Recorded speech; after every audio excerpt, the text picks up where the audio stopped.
October 24, 1944. Dawn breaks over the Philippine Sea in a pale ribbon of silver.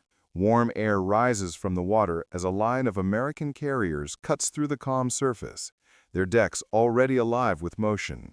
Mechanics tighten cowling panels with practiced speed. Ordnancemen roll bombs toward waiting aircraft. Pilots climb into cockpits, still damp with night mist. The smell of aviation fuel hangs across the fleet. Far beyond the horizon, Japanese admirals in Manila review reports that seem to confirm what they most want to believe. Leyte remains secure. American strength is scattered, and the U.S. carriers are too far away to launch anything meaningful at first light. The assumption settles over the room like a quiet reassurance. A few minutes later, the first Hellcats race into the sky. Their shadows sweep across the waves like a warning. By late 1944, the Pacific War had shifted into a phase Japan had never prepared to fight. The loss of the Marianas that summer gave the United States airfields close enough for B-29 raids on the home islands, and it severed one of the last major defensive lines protecting the Philippines. American submarines prowling the sea lanes had reduced Japan's merchant fleet to a fraction of its pre-war size.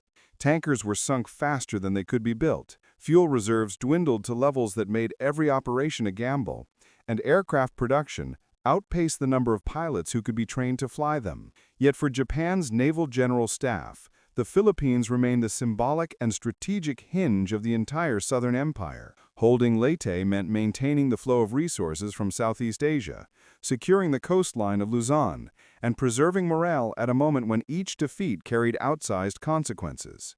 When U.S. Army forces landed on Leyte on October 20th, Japanese commanders believed the invasion was a decisive but manageable challenge, provided they could marshal enough air power to slow the American advance. That belief rested heavily on assumptions formed from incomplete reconnaissance. Reports suggested the U.S. carrier groups were operating at long distance, rotating their air wings after weeks of continuous action across the Western Pacific. Japanese staff officers concluded the Americans were unlikely to sustain another large surge of strikes so soon.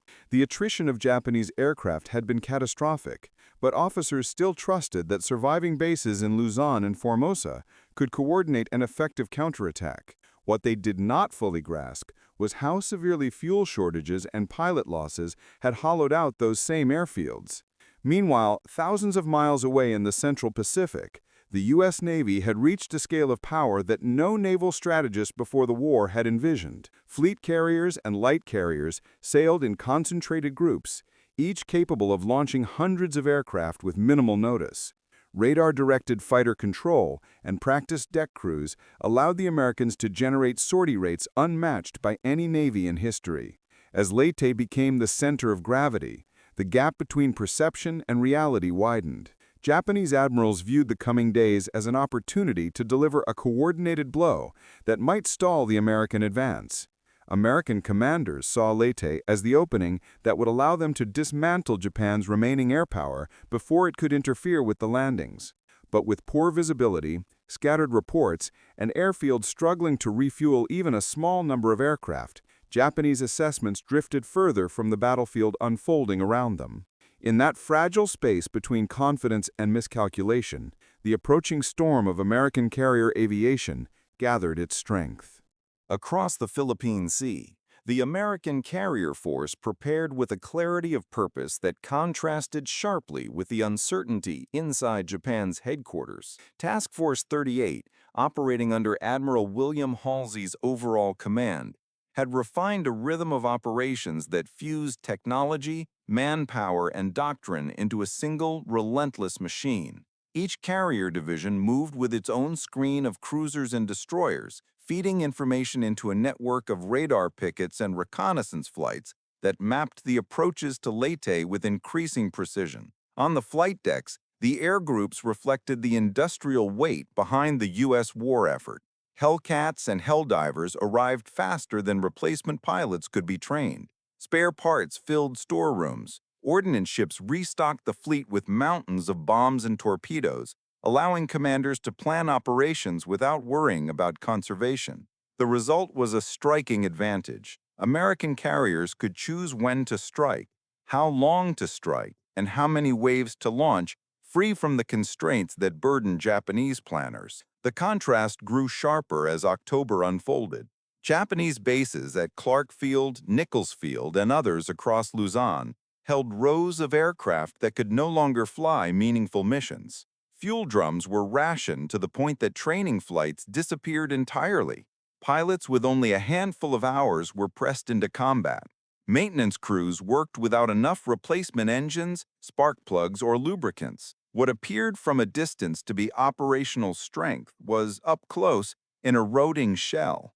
Reconnaissance failure deepened the illusion. Patchy weather over the Philippines created gaps in visibility that shaped Japanese assessments far more than they realized.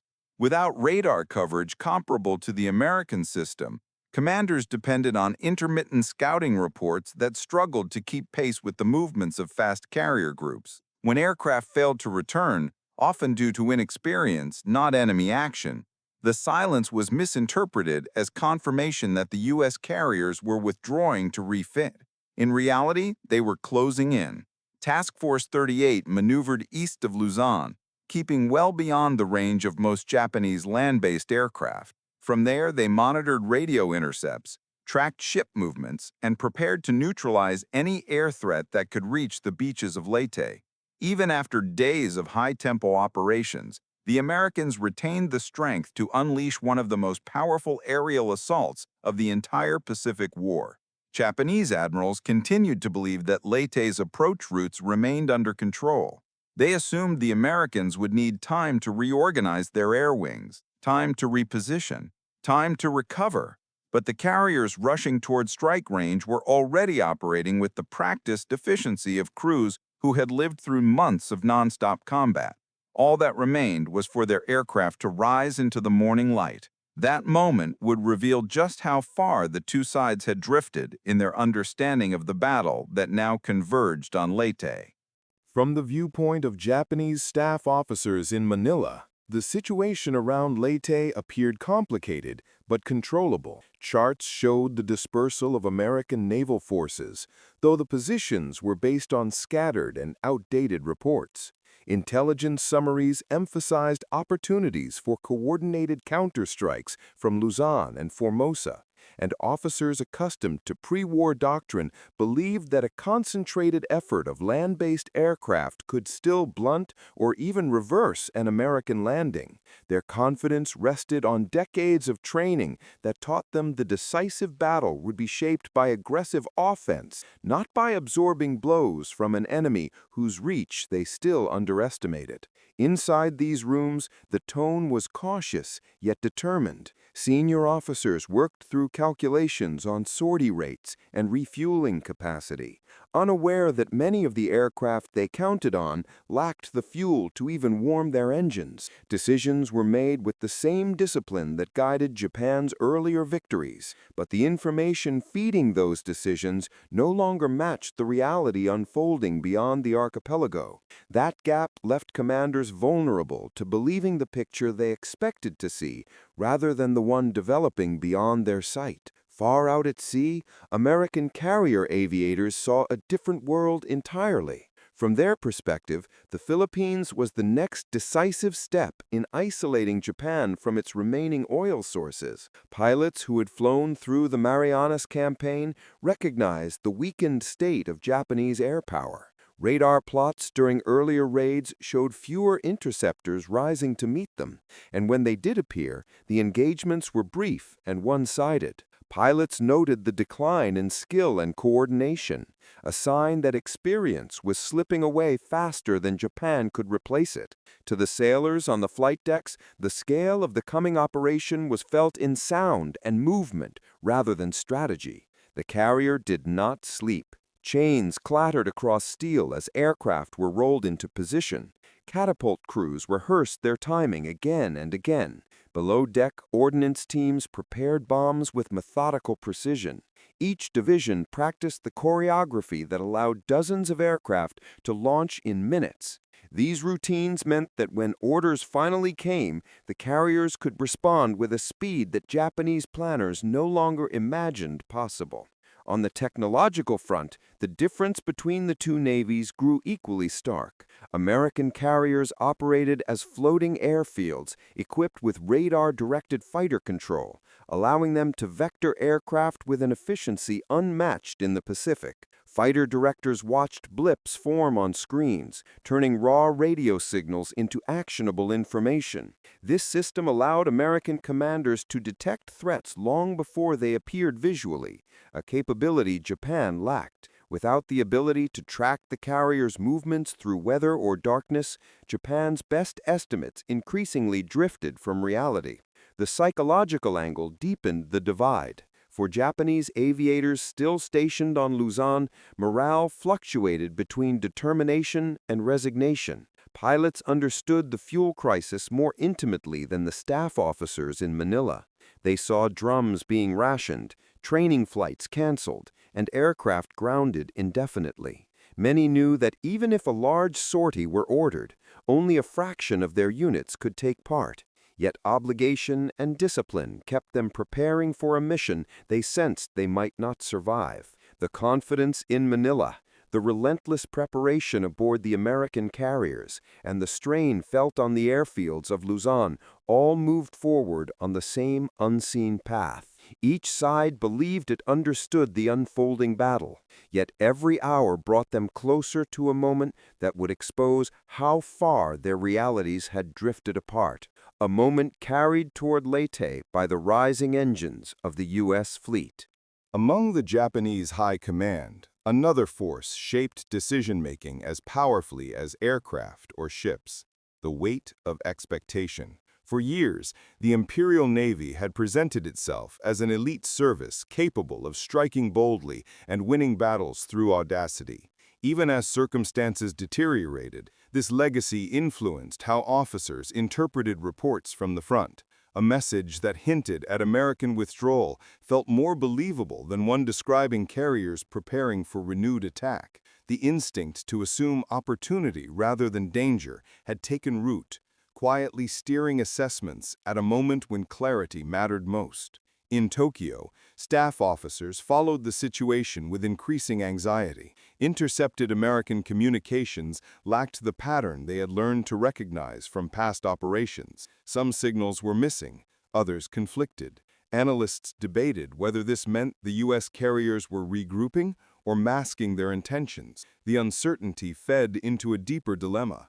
Japan no longer possessed the reconnaissance aircraft needed to confirm or deny any theory. Without eyes in the sky, the empire was forced to guess across distances where guessing had become fatal.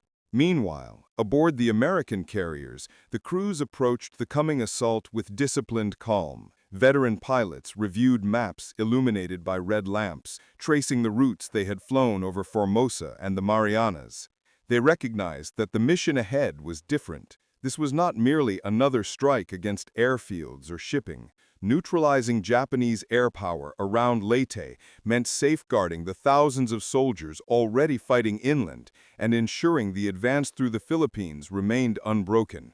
The weight of that responsibility sat with every squadron commander, and it echoed through the briefings given before dawn. For the newest aviators, many on their first major operation, the scale of the preparation created its own sense of awe. They watched older pilots move with unhurried confidence, grounding themselves in repetition, adjusting straps, securing charts, tapping instruments, checking fuel lines. The quiet moments before launch forged a shared understanding. The mission depended on the entire system functioning without pause. Flight crews, repair teams, deck handlers, armorers, and signal officers would contribute to a single continuous arc of offensive power. Across the Philippine coastline, civilians witnessed the shifting patterns of the war from a vantage point untouched by staff estimates or reconnaissance errors. Villagers near coastal towns saw fewer Japanese aircraft overhead and heard the distant rumble of explosions growing more frequent as American forces advanced inland. Fishermen, returning at dusk, described the glow of burning fuel depots on the horizon, a sign that the air raids were creeping closer. Their observations formed a mosaic that, piece by piece, revealed the shrinking reach of Japanese air power long before headquarters understood its full extent. What linked these varied perspectives, the confident estimates in Manila, the analytical unease in Tokyo, the organized precision aboard U.S. carriers, and the fading presence of Japanese aircraft along the Philippine shores, was the accelerating shift in momentum. The situation no longer favored cautious interpretation or hopeful assumption. Events were assembling themselves with the force of inevitability, guided not by belief, but by capability. And the carriers possessed the capability to reshape the battlefield in a single day, once their aircraft rose in numbers no Japanese commanders imagined were possible. The hours leading toward that moment passed quickly, carried by wind, preparation, and the tightening arc of a war about to strike with overwhelming speed. First light on October 24th revealed a sea and sky built for aviation. The horizon was clear, the air steady, and the decks of the American carriers already humming with motion. Crewmen moved with the precision of a practiced orchestra, each action timed to the second. Engines coughed, then roared to life. Propellers blurred into discs. On the flag bridge, strike leaders watched as the first aircraft rolled into position, their silhouettes framed against the rising sun. The opening launches began with fighters. Hellcats surged forward in pairs, lifting from the deck with heavy loads of ammunition and fuel. Their climb formed the protective shell that would guard the waves of bombers following behind them. Moments later, Helldivers were pulled into place, their folded wings unlocking with metallic snaps before catapults hurled them into open sky. Avengers, carrying torpedoes or bombs depending on their assignment, launched more slowly, their weight pressing the deck crews to maintain flawless timing. Within minutes, the carriers transitioned from individual ships to a single vast engine of war. Flight decks were cleared, refilled, and cleared again. Carriers in different task groups coordinated takeoff intervals with radio brevity codes, creating a continuous outward stream of aircraft that spread across the sky like a widening storm front. Sailors watching from the rails counted dozens, then scores, then hundreds of aircraft, rising toward Luzon, their formations tightening as they gained altitude. Japanese early warning posts, scattered across the coastlines, were the first to sense the shift. Observers stationed with binoculars reported distant engine noise that grew steadily louder. Their messages, transmitted through increasingly fragile communication lines, created a picture of approaching danger that headquarters struggled to reconcile with earlier assumptions. Officers in Manila, still reviewing morning summaries, received word of large formations moving towards central Luzon. The report conflicted sharply with their belief that the U.S. carriers were too distant to launch such a large strike so early. But before they could adjust their understanding, the next wave of reports arrived. Even larger formations, flying at multiple altitudes. Inside Japanese airfields, the response came too slowly to matter. Ground crews attempted to ready aircraft that had been preserved on minimal fuel rations. Engines sputtered, coughed, and stalled. Pilots climbed into cockpits, knowing only a fraction of their units could physically take off. Those who did manage to lift into the sky found themselves climbing into a storm of American fighters already sweeping ahead of the bombers. The mismatch in speed, altitude, and experience turned these encounters into brief, one-sided engagements. As the Helldivers and Avengers reached their targets, the scale of the assault became unmistakable. Airfields across Luzon erupted in flames as bombs impacted runways, fuel stores and aircraft lined wingtip to wingtip. Explosions sent black plumes rising over the tree lines, visible miles away. Hangars collapsed under direct hits. Maintenance crews scrambled for cover. Pilots who had been minutes from taking off found their aircraft engulfed in fire before they could start their engines.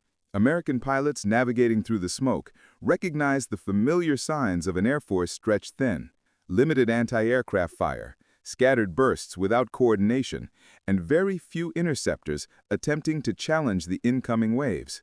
Strike leaders reported near-clear runs on their targets, a rarity in the Pacific War. The efficiency of the attacks allowed the carriers to begin planning the next wave even before the first had fully returned. On the American decks, pilots landing from the initial raid rolled forward, shut down their engines, and were surrounded instantly by crews refueling and rearming their aircraft. Others were directed into elevators leading to hangar decks, where machinists worked at a pace that matched the urgency of the skies above.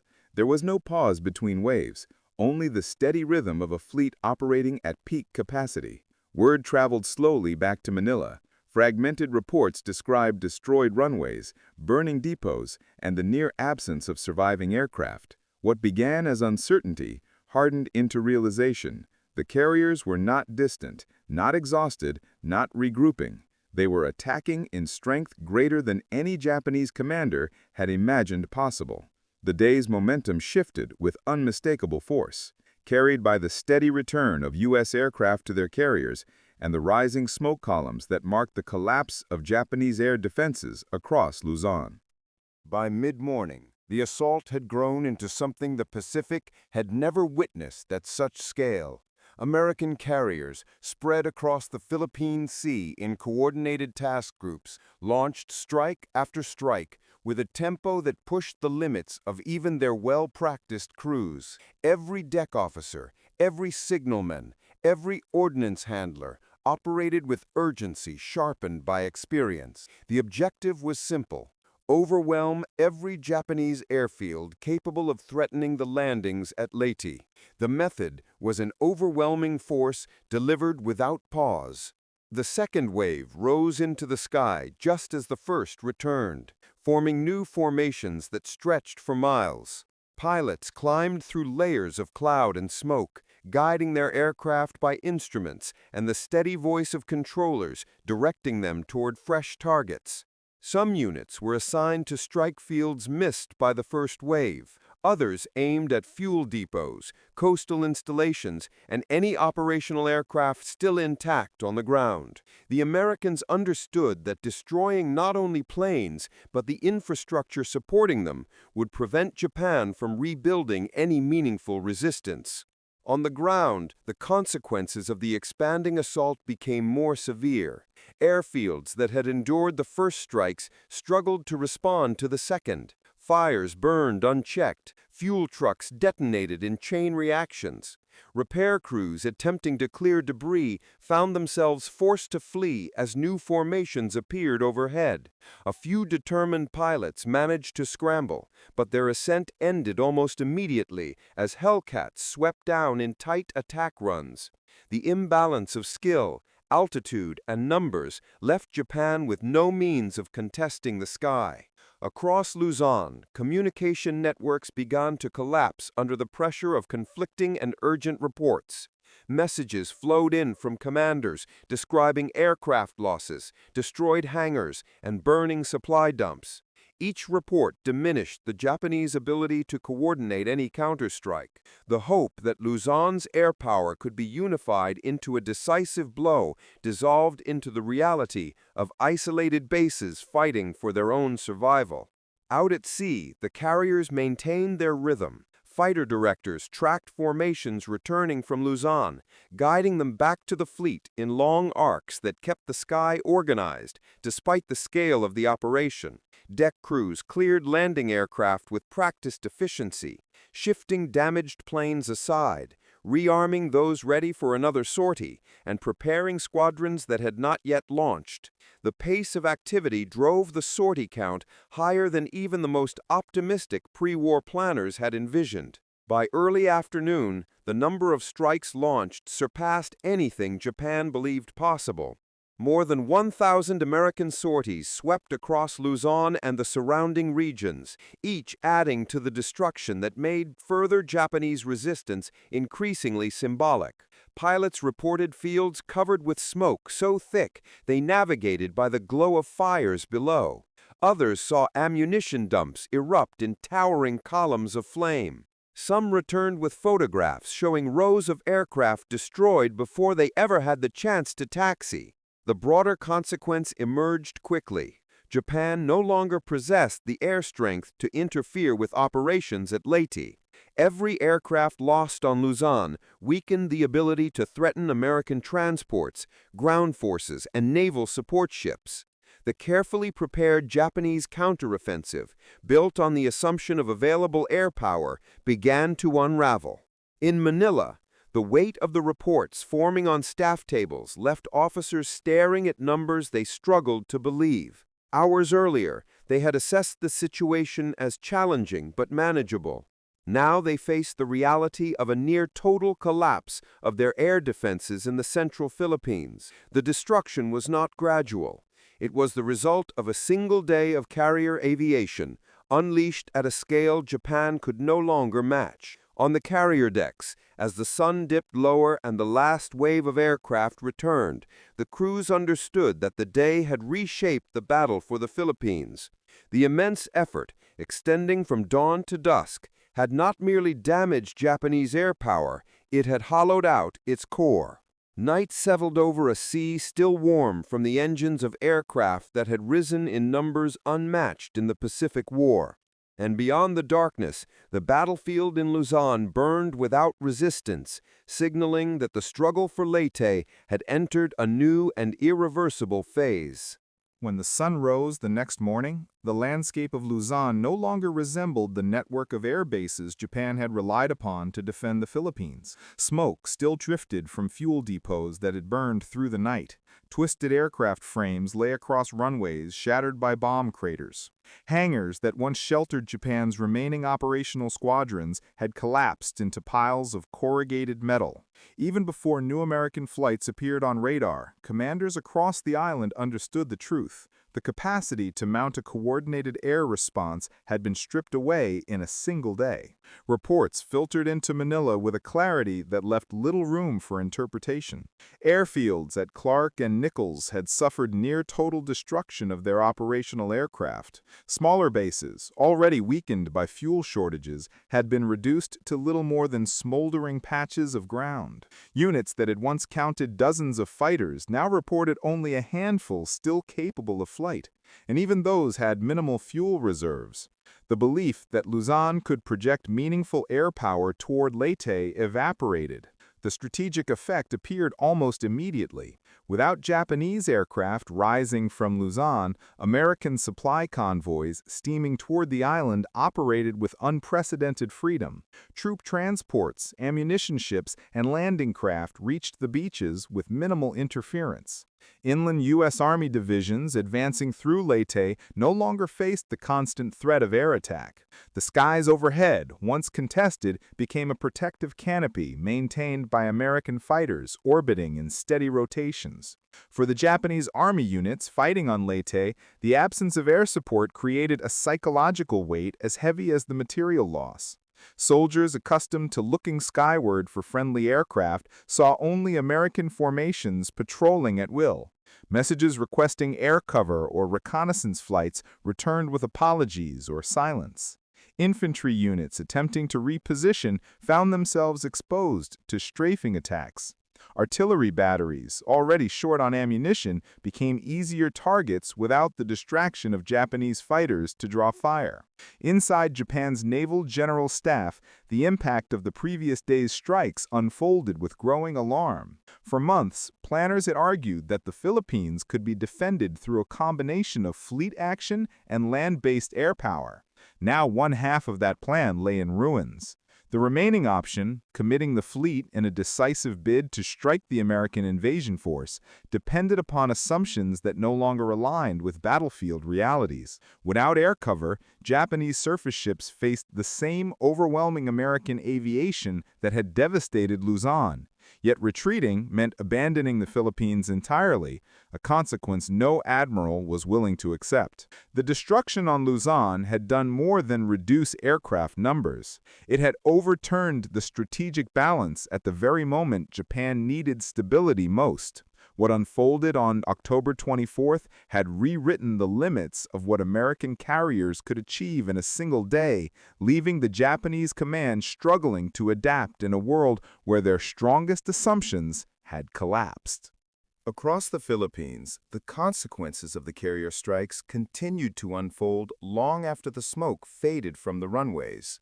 The collapse of Japanese air power on Luzon created a vacuum that reshaped every aspect of the campaign. Supply routes, once shielded by the threat of fighter cover, lay exposed. Convoys shipping reinforcements toward Leyte moved under constant risk. unable to count on reconnaissance aircraft to warn of American movements. Even routine communication between outposts became more difficult as radio operators struggled to track a battlefield now dominated by forces they could no longer challenge in the air. American commanders quickly recognized the shift in momentum. With Luzon's airfields crippled, they expanded operations with confidence. Carrier groups repositioned to support both ground forces on Leyte and strikes against additional Japanese installations across the archipelago. Long-range bombers flew missions with reduced escort requirements, freeing fighters for ground support. The advance across the Philippines, once expected to be a prolonged effort, accelerated as Japanese resistance lost the coordination that air power had previously provided. In Japan, the strategic implications of the disaster deepened as intelligence reports accumulated. Analysts traced the losses not only in destroyed aircraft, but in the erosion of trained personnel. Each pilot lost on Luzon represented months of training that Japan no longer had the fuel or time to replace. The aviation schools that once produced capable airmen were already struggling. Now, with the losses suffered on October 24, the possibility of rebuilding meaningful strength within the Philippines had vanished. The ripple effect reached the Imperial Navy as well. Plans for coordinated fleet action relied on land-based aircraft to scout, distract, or weaken American formations. With those aircraft gone, the fleet would be forced to operate with limited information and without the protective shield of friendly fighters. Admirals faced a stark choice: commit their remaining ships to an engagement shaped entirely by American air power, or withdraw and concede the Philippines. Neither option offered a realistic path to victory. For the soldiers on Leyte, the aftermath changed the rhythm of battle. American aircraft now appeared with consistency, supporting infantry, breaking up counterattacks, and striking supply routes that Japanese forces depended upon. Units that had once maneuvered under cover of darkness found even night movement dangerous as radar-equipped American fighters patrolled aggressively.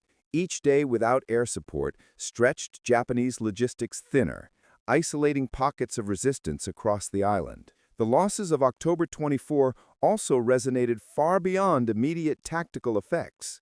They revealed the widening disparity between two military systems in the final era of the Pacific War. The United States now wielded aviation as an industrial instrument, a force measured not only in aircraft, but in the ability to sustain hundreds of sorties across consecutive days. Japan, bound by dwindling resources and shrinking territory, could no longer match such scale. The battle for Leyte became a turning point not because of a single dramatic engagement, but because the foundations of Japanese air power had been swept away faster than they could be rebuilt. The path ahead for Japan narrowed quickly, shaped by the realization that the skies over the Philippines now belonged entirely to the Americans. And with that control came the momentum that would push the campaign toward its final outcome. The events of October 24 revealed more than the destruction of aircraft or the collapse of airfields. They exposed the widening gap between two visions of war, one shaped by pre-war doctrine and hope, the other driven by industrial momentum and adaptability. Japan entered the conflict believing skill, discipline, and decisive action could overcome material disadvantage. For years, that belief carried weight, but by the time the battle for Leyte unfolded, the war had shifted into an era defined by logistics, production, and the ability to project power across vast distances with speed that older strategies could not comprehend.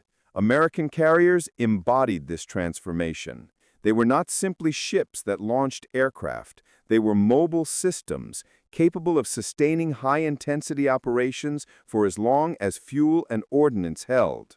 The strikes that rose over Luzon demonstrated what that system could achieve when released without restraint. In a single day, it erased assumptions that had shaped Japan's plans for months. For Japan, the shock came not only from the scale of the American attack, but from the realization that their own predictions no longer held meaning. Airfields once considered vital strongpoints had become liabilities. Strategies built on the expectation of coordinated air power dissolved the moment the carriers proved how far their reach extended. The battle for Leyte would continue in the seas and mountains that followed, but the tone of the campaign had already changed. Control of the air no longer hung in the balance. It belonged decisively to one side, and the transformation of that sky from contested space to a domain ruled by American aircraft marked a turning point in the Pacific War, a reminder that in modern conflict, the power to shape the battlefield often begins far above it.